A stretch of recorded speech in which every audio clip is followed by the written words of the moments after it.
Let's move briefly outside of the room. We have John from Bloomberg Online. Go ahead. Hi. Yes, I hope you can hear me. Just checking. We can hear you. We would prefer to see you. Yeah, I'm turn on camera. There we go. You can see me now? Very good. Brilliant.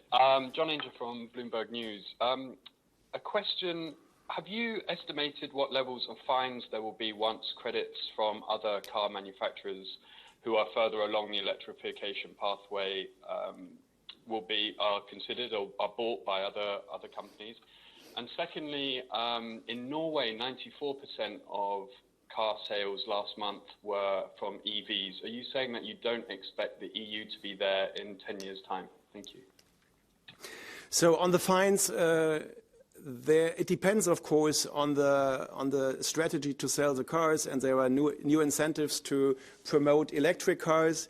But in order to avoid fines, some car producers have to have a quota of 25%, and they just realize 10%. So the 15% they simply cannot manage. Perhaps in Norway they could. But even in Norway, there is a saying, please do not buy an electric cars because there is a lack of infrastructure now. So there comes a critical point.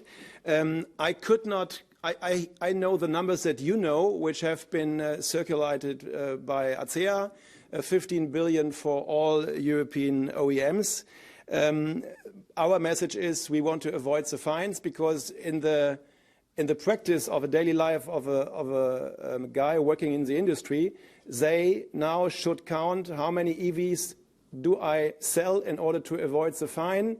Then we have the smart idea of pooling, that you can buy the certificates from your competitor. So in a way, our European brands are forced to check whether it's a smarter idea to give the money to Tesla or to BYD.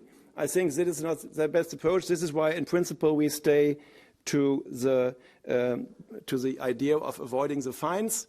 On the 49%, very fine. We have to go with the infrastructure. We need to have cars that are accepted by the consumer, and then we can have 94% in 2035. I'm not against it.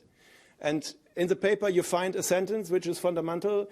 A part of the transition, the electrification is key. So go ahead. If it happens, we will not be against. But we will not decide, now you stop producing because it's a regulatory approach. This is the wrong way.